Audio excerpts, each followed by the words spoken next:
Starting a home-based bakery isn't as easy as it sounds.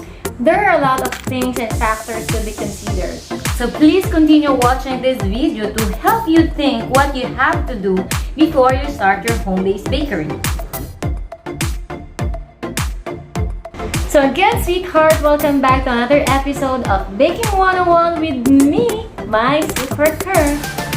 But before anything else, I would like to thank you, sweetheart, for being so supportive with all my videos that I upload here in YouTube channel. You are my reasons why I'm so inspired to share my knowledge and my tested recipes and my sweet adventure here in YT. Thank you so much, sweetheart. Number one for me that you have to know before you start your home-based bakery is to know your purpose. We all know that we want to win extra money from our baked goods. That's why we actually want to create our home-based bakery. But aside from that, you have to ask yourself, what is your goal? Do you want to be number one, to be known as a number one supplier of Sansribal in your place? Or if you are abroad, do you want to introduce kakanin to your foreign friends or anything? It is important to set your goal because this will help you to stay focused along the way. Because I am telling you, sweetheart, starting a home-based bakery isn't as easy as it sounds. There will be a lot of times that you won't sleep. That's number one. There will be many times also that you have a toxic day because of a client who's actually not satisfied with your product. The most important here is to actually set a long-term goal. How do you see yourself after 2 years, after 3 years, or even 5 years? You have to have long-term goal because this will keep you from being frustrated from short-term failures, because I am very sure you will experience a lot. So when you know your purpose and you have set your goal, the next thing you have to do is at least know the basic of baking. It's really important. If you want to be number one supplier of Sansribal, you have to know how to make Sansribal. I'm not saying that you have to go to expensive school if you can't afford it, but what you can do is actually make time to watch some shows in pastries or follow some chefs that you love and make use of social media because it's really very powerful, especially nowadays. So even me, guys, I already started sharing recipes, tips, and techniques in my Facebook page, my secret Coeur, long before I started YouTube. So invest your time in expanding your knowledge. It is really very important, and maximize the power of social media.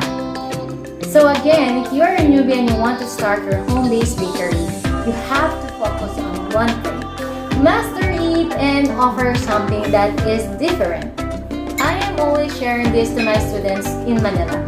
In this booming industry of baking, competition is very, very tough. And you have to know how to stand out in the crowd and offer something that is different, that will make your clients remember your name through your baked goods.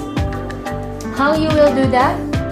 Nowadays, by the power of social media, there are a lot of big and famous chefs who are posting their tested recipes. Even me, I am actually sharing also a lot of recipes, tips, and techniques on my Facebook account, my secret Coeur. I'm also getting some ideas from my chefs, from my idol chefs, and people whom I look up into the pastry world. The main point why I'm saying this to you is to keep and emphasize that there are a lot of tested recipes in social media nowadays.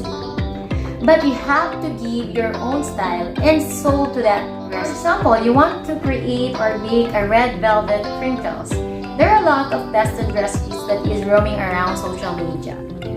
But I am challenging you to not just copy that recipe, but give soul to that recipe. Go deep into that heart of that recipe and add something that is unique and your own style. And the last thing you have to do before you start your home-based bakery is to set your mind and commit yourself to make an action. Be positive and open-minded, and don't be scared to take all the opportunities. Love and be passionate about what you're doing because it will reflect on your baked products. And lastly, don't and never compare yourself to anybody else, because I am sure in this journey you will experience a lot. Compliments, complaints, and even comparison. So just look in the mirror and face your biggest competitor. Accept all the challenges, embrace and enjoy this journey. Live life and love baking. And once again, sweetheart, thank you for watching, and stay updated by clicking the subscribe button and notification bell for more exciting videos. And this is me again, my super Coeur, saying, as long as you know how to bake, life is sure to be sweet, because life is what you bake of it. See you next time!